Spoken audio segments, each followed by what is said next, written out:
Bir koluna ооз ачылган коньяк, bir koluna çaş tutamdap kömkөрөсүнөн түшүп жаткан чалдын өлүгү сарайдын жанынан табылды. Эксперттик текшерүүдөн кийин Сейитбектин коньяк ичпегендиги, колундагы чаш кемпириники эмес, аттын жалынан кесилип алынган кыл экендиги аныкталды. Ошол эле күнү шектүү деп суракка алынган чалдын өз канынан чыккан кара чечекей 3 кысы атасынын сандыктагы акчасын алыш үчүн балка менен кара кушка чаап өлтүргөндүгүн моюндарын алышты. Мустапа баштаган милициялар башка чаап өлтүргөн балканы үйдүн жаны менен аккан арыкты бойлоп олтуруп 1 километрден суунун ичине ыргытып ийген жерден таап келишти. Атасын өлтүргөн 3 кыздын райондун борборунда өткөн ачык сотуна мен да катышкам. Тик көз немелер экен эл журттун алдында тастайып, мыскыл күлүш салып, кабагым кашым дебей тастайып гана туруп беришти. Алды 14 арты 12 жылга кесилип кетти. Мындай мыкаачылык ошол кезде бир эле ат баш эмес, бүтүндөй Кыргызстан көтөрө албай ичиркинип турган кез болчу. Ансыз да эч нерседен кем болбой, ичем дегенин ичинип, кием дегенин кийинип, элдин балдары кыздардан башка черкелеп өскөн кыздарды ошондо бүт эл каргаган. Жакасын кармабаган жан калган эмес. Акча, дүнүйө, ач көздүк деген адамды айбан кылып коёру райондун мектептеринин баарында талкууга алынган. Турмуш жакшырат, бара-бара мындай болбойт дегендер да болгон. Бирок турмуш жакшырган сайын булөңдүү төбө чачты тик тургузган мыкаачылыктар арбый берди. 2 жылдан кийин биздин ачагайыңдыдан бирөө өз атасын бычактап өлтүрүп түрмөгө кетти. Анткен менен 60 жыл мурдагы ат башы азыркыдан алда канча таза эле. Ат башынын эң алыскы өзгөрүш деген айылына биринчи жолу автобус барганда, өмүрүндө автобус көрбөгөн айылдын балдары мектептин терезесинен автобусту көрүп алып, автобус деп чуу түшүп, жөөлөшүп, окуткан сабагын таштап, мугалимин тебелей чуркап, автобус көрөбүз деп көчөгө атып чыкканын уккам. А кезде чынында эле биз көрө элек нерселердин баары сонун, биз уга элек нерселердин баары укмуш болчу. Автобус дегенди биз артист деп түшүнчүбүз. Анткени ал учурда биз жака автобус менен артисттер гана келчү. Артисттер келатканын автобусунан таануучубуз. Ат башыга артист келиптир деген сөз бир жума мурда угулуп, бизге качан келер экен деп жол карай берип уктабай чыгаар элек. Чөп тиштеп жүрүп күн чооп калган маалда бирөө кыйкырып жиберчү. Артист келатат деп. Баарыбыз турган жерибизде элейип, чалгычандар чалгысын, айрычандар айрысын таянып, төмөндөгү чештөбөнүн чийгаланган талаасындагы таш жолунун суюк чаңын жетелеп, терек суу тараптан биздин айылды көздөй жай кетип бараткан артисттердин сараптобусун ушунчалык сонуркап тиктеп турар элек. Анан ачык күндүн аптабына зоругуп, ысык закымга думугуп, эрмен менен шыбак, шыраал жынчыттанып, чаалыгып чарчап турган талаанын жанын койбой шаңкылдаган күлкү жаңырып, албырган аңыстар өңүнө чыгып, аял эркек кыз кыркын дебей көптөн бери сагынып күткөн кишиси менен жолукчудай делөөрүп, эригип, ээлигип, бири-бирине тамаша сөз ыргытып, жумушту эртелеп жыйыштырып, трактору, машинасы, араба чийнеси, атчаны, жөөчөнү болуп, баары айылды көздөй шашылып чубап, баары аялуу күнгө сактап жүргөн жакшы кийимдерин кийип чыкканга ашыкчу. Ал күнү тайлоодан таяк калбай, бүт айылыбыз менен артистке жөнөчүбүз. Кечкисин артистке бараткан жол, көчөдө бараткан балдар, жаштар, чоңдор, аял эркек, кыз келиндер, айлана тегеректин баары ошондо биринчи жолу эндик, упа, атыржыттанып, айыл бир укмуштай сонун болуп гүлдөп кетер эле. Сагынбай менен Саякбайдын манасын айтып келген манасчыларды, Атай, Муса Мыскалдын ырларын ырдап келген ырчыларды, Карамолдонун күүлөрүн черткен комузчуларды балдар ачык асмандын алдында кулуп салганга чейин бакка конуп алып уктук. Райкандын Жапалак Жатпасов деген комедиясын биринчи жолу айылдык клубтан көргөм. Биз кийин ушул ырлардын, ушул күүлөрдүн күч кубаты деми менен айылдагы уябыздан, конуп турган бак дарагыбыздан алыс жактарды көздөй бакыт издеп учканбыз.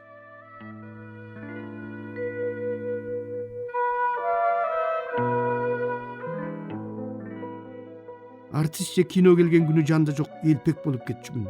Бир жолу энем киного кое бербей койбосун деп, ага дейре эшиктеги көңдү чаап койсоң боло дегени кулагымдан куюлуп түшүп, канча жолу какшатып чабылбай келаткан ошол көңдү кино келген күнү жалгыз өзүм чаап бүтүргөм.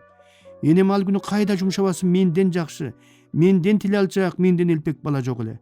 Кандай иш тапшырбасын заматта бүткөрө салып, 20 тыйынымды түшүрүп салган жокмунбу деп чөнтөгүмдүн түбүн улам кармалап коюп, Saat санап, кашайып так ошо күнү кеч кирмеги тозок болуп, батыраагы эле кеч кирсе экен деп күн батайын деп калганда эле зуу коюп, жылаңайлак киного жөнөп берчүмүн. Биз кинону адегенде контордун ак таллек дубалынын бетинен көрүп жүрүп, кийин клуб салынганда клубдун ичинен көрүп калдык. Кинонун мадынын аталаш агасы Райборбордон келген киночу Жунус койчу. Балдар аны Жинди Жунус дечү. Анткени тыйыныбыз жокто киного киргизбей, көчүккө тээп, көк желкебизди мык чыбыргытып, сөгүп сагып кууп чыкчу. Кино келди деген күнү айылдын балдары таш менен сындырып кеткен клубдун айнектери кайрадан салынып, балдардын башы бата турган жылчык тешиктердин баары кайрадан бүтөлчү. Түштөн кийин кино койчу клубдан элди чакырып, радио ырдап кирер эле. Кино дароо эле башталчу эмес. Адегенде Советская Киргизия деген кино журналды көргөзүп алып, ана фильмди койчу. Кызуу көрүп аткан бир маалда эле экран жарк-журк этип, каршы терси кайчыланган кара сызык, ак сызыктар көрүнүп, анан кино аппараттын пленкасы үзүлүп, чартылдап барып токтоп калчу. Энең дурайым мололор, дивижокодагы кум салып кетти деген үн чыкчу. Клубдун ичи жарктай түшүп, ар кай жерден тамекинин түтүндөрү абага соймоңдоп, биринчилерден болуп сыртка атып чыккан Жинди Жунус клубду айлана чуркап, дивижокко кум салган хулигандарды таппай калчу. Анан кумду тазалап, кино кайра башталганча далай маал өтчү. Жылдыздар мелт калт толгон асмандан ашып ташып, жанынан аша кечкендери тоого кулап түшүп, эмне кылаарын билбей турган түндүн бир окумунда эки колду жаман шымдын чөнтөгүнө салып алып, үйлөрүбүзгө келер элек.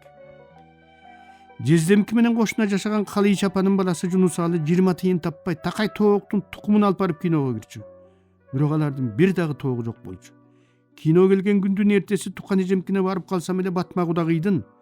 Тукумду колун сыңгыр бирөөлөр уурдап атат окшойт, баштагыдан азайып калчу болду деп сүйлөнүп, этегиндеги жумурткаларын калай табакка салып жүргөнүн көрөр элем.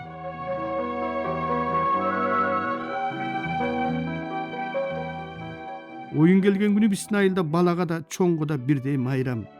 Артисттерди оюндан кийин айылдын эң мыкты деген кишиси же башкарма же бухгалтер конок кылчу. Артисттен түнкү 12ге жакын тарап баратып, ошол артисттерди конок кылган кишилердин бактысына суктанып, кийин мен да үйүмө артисттерди конок кылган даражага жетсем экен деп тилер элем. Ошол тилегиме жетип, кийин артисттер менен бир жатаканада жашап, артисттер менен бир филармонияда иштедим.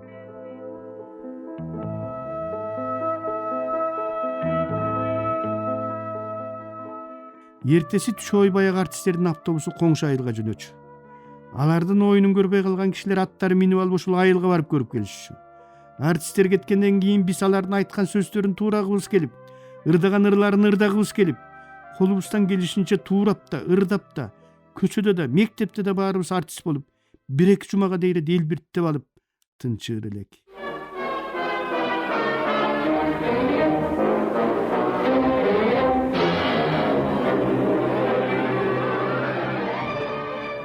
Биринчи жолу район опера жана балет театрынын артисттери келген эсимде. Азыр ойлосом Ай жүрөк операсы экен. Спектакльди кое турган жай таппай райондун борборуна ат башынын нарынды көздөй чыга беришиндеги ачык бетке коюп, эл дөңдөгү жалаңкат бетке жайылып олтуруп көрдү. Атчандар аттарынан түшпөстөн түшүлө артисттер оюн коюп жаткан сахнаны сүзө качырып барып карап турушту. Аңгыча шөкүлө кийген бирөө чыгып, биз мурда угуп көрбөгөн үн менен ырдады, чыйылдап. Жаккан жок. Ал бүткөндөн кийин эркек чыгып, биз мурда угуп көрбөгөн үн менен состу. Күркүрөп, бул да жаккан жок. Угуп тургандар нааразы боло баштады. Ушундай кантип ыр болсун? Ой, бул эмнеге өгүздү өкүрөт я? Опер дейт го, опер болбой омуран калсын. Алдан эмеде ырдын баарын жаңкы. Малдыбай деген бусту. Кийиспаева дегени да бар. Уктуң беле, тим эле отко түшкөн май чучуктай чыйылдайт деп эле. Алдыда турган атчандар нааразы болуп, аттарын бура тартып теминип кете баштады. Жондо олтургандардын арасынан этек жеңин күбүнүп тура жөнөгөндөр да болду.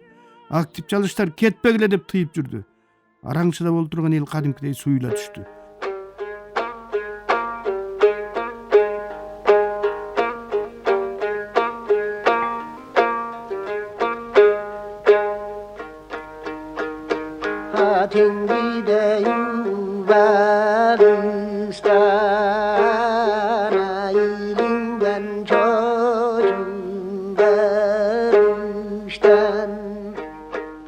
Аңгыча бирөө чыгып эле комузун шаңкылдатып, даанышманды созуп кирди.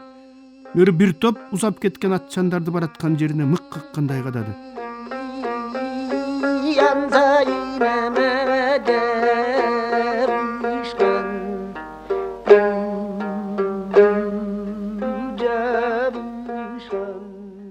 азгатын шайгалып анан ат тискинен шарт буруп шайбырлатып кайра бастырып келишти. Ой, бул Асек Жумабаев го.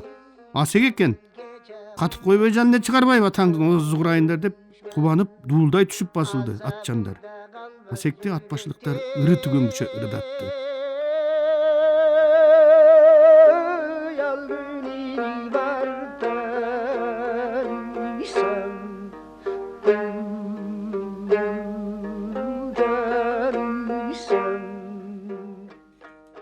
Эстелиги жок эстеликтер болгон кайран Асекбай экен. Кийин биз иштеген асабага ынак болуп, кымыстан келетам деп, Жылдыз Мусабековага такай бөтөлкөгө кымыз куйдура келип, бильярд аткылап, жаш кезинде жиндүү болуп жүрүп кеттик деселе, театрды иштеп жүргөнүнө карабай мидинде ээрчип жумгалга кетип, чайекти тажаткан соң көрүнгөн жайда катты кармап минип, мидинге учкашып Соңкөлгө чейин тентип кеткенин.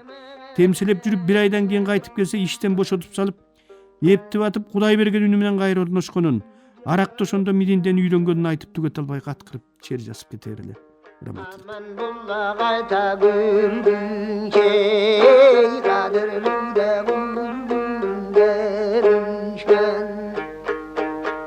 Kafası da kalmaz yürekte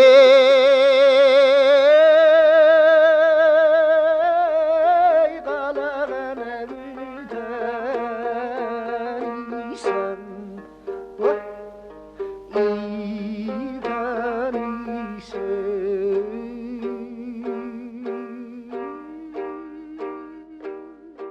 Ошол мектепте окуп жүргөнүмдө класста илинип турган Малдыбаевдин сүрөтүн өзүнө окшотуп тартам деп окшото албай, сүрөтчү болом деп боло албай убара болгонумду эстейм.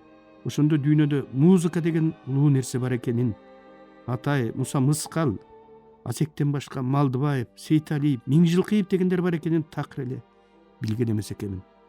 Шапкемди чүкөгө толтуруп, чыбырчыктап каны чыгып турган балтырыма саюдол шыбап алып, жыңайлак мектепке барганым, мугалим чүкө менен чекемди толгоп туруп, сабак бүткөнчө үкөккө камап койгону эсимде.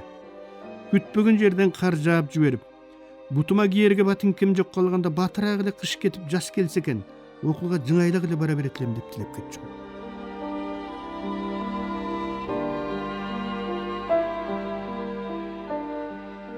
Кийинки жылы чөтөжемди күйөөгө бердик. Чоочун 2 киши келди да, бири коштоп, бири эжемди атына учкаштырган бойдон жөнөп кетти. Энем айтты, ошол чөтүн учкаштырып кеткен киши сени жестен болот деп. Эми бир үйдө энем экөөбүз эле калдык.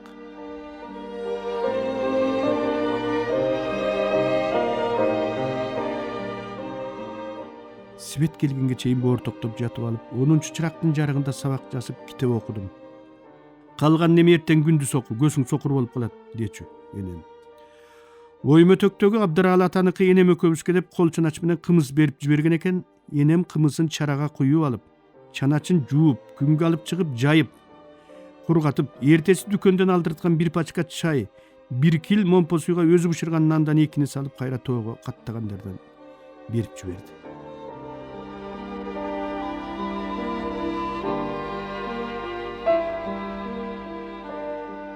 Көз айнек жестем.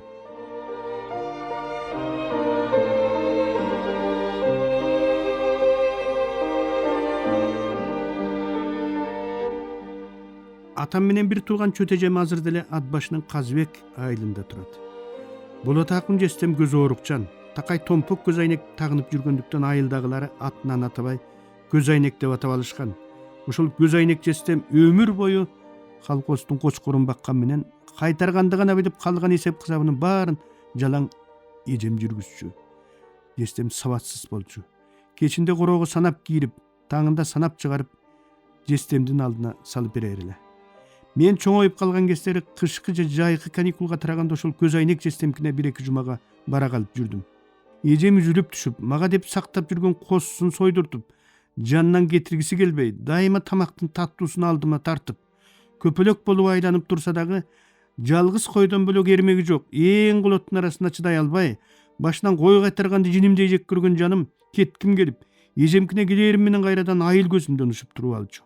Эжемдер койлорун кышында кагын жерлерге жайып, сайдын тоңуп, чор кайнап калган музун чагып суу кылышчу. Кокус кошуналары кире калса эле чөтөжем, балекетиңди алайыным, ат башыдан бир тууганым келип оңуп калбадымбы, жалаң 5 кокуйт деген сөзүн айтып берчү. Шул үчүн бирөөлөрдүн көз алдында ушинтип карандай калп айтып турган эжемдин ушул сөзүнөн кайда качарымды билбей жаман болуп кетчүмүн. Анткени мен өмүрү 5ке окуган бала эмес элем. Эжемдин мен жөнүндөгү жакшы тилеги өмүр бою ошол бойдон калды. Кийин университетти бүтүрүп, облгезит иштеп жүрүп учурашканы барып калдым. Мени алып барган таттуу паттууну дасторконуна жайнатып, өзүнүн теңтүш аялдарын чакырып алып, балекетиңди алайын, шакеним шаардан келиптир, өзү шаарда турат, чоң болуп иштейт деди. Аялдар ии деп койду да алдыларында кызыл тасыл конфеттен чөнтөктөрүнө бурдап салып, шоркратып чай ууртап олтурушту. Мен тамекиге шылтоолоп сыртка чыкканча чачыштым.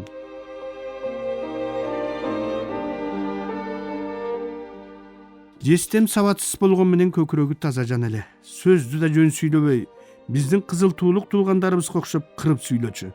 Антке менен ишке келгенде өлгүдөй жалкоо болчу. Көрсө сөздү мыкты сүйлөгөндөрдүн баары колунан кокон келбеген төпө чечен болоорун кийин билдим. Бир ирет башкарма болуп турган жакын агасы Алаакун акебиз жестемди аяп, караганча эле көрүнгөндүн тамында жүрө бербей элге окшоп кыш куюп, там салып алсын деп атайлап отпускеге чыгарып, жер бөлдүртүп, топурак түшүртүп берет.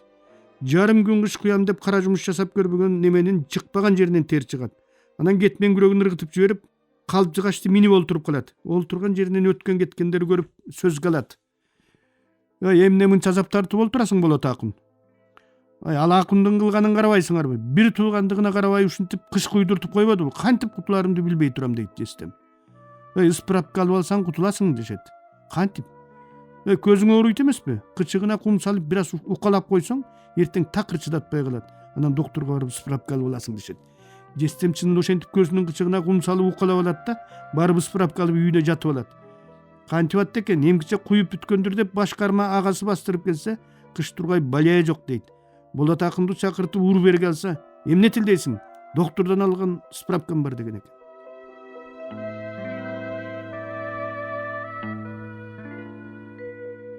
Эжем мен жөнүндө кандай ойлосо, эжемдин бүтүндөй үй бүлөсү да так ошондой ойлочу.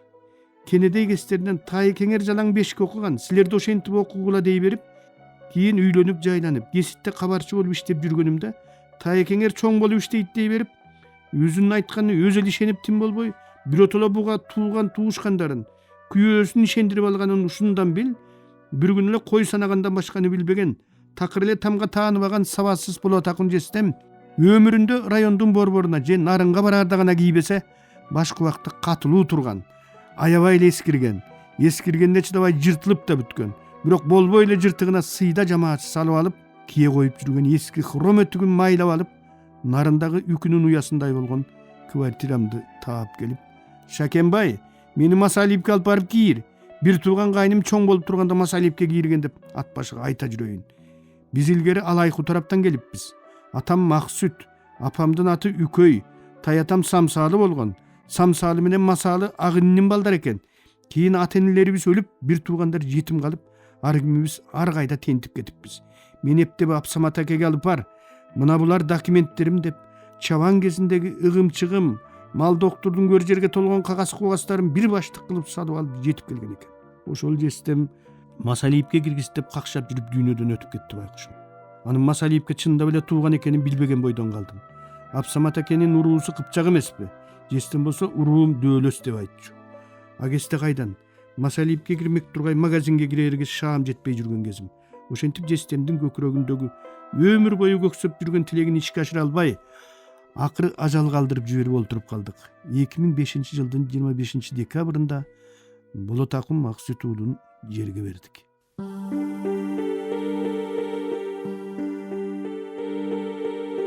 Сиздер, урматтуу радиочулар, Кыргыз Республикасынын эл акыны, Токтогул атындагы мамлекеттик сыйлыктын лауреаты Шайлообек Дүйшеевдин Агындылар аттуу китебинен автордун көркөм окуусунда улантып уктуңуздар.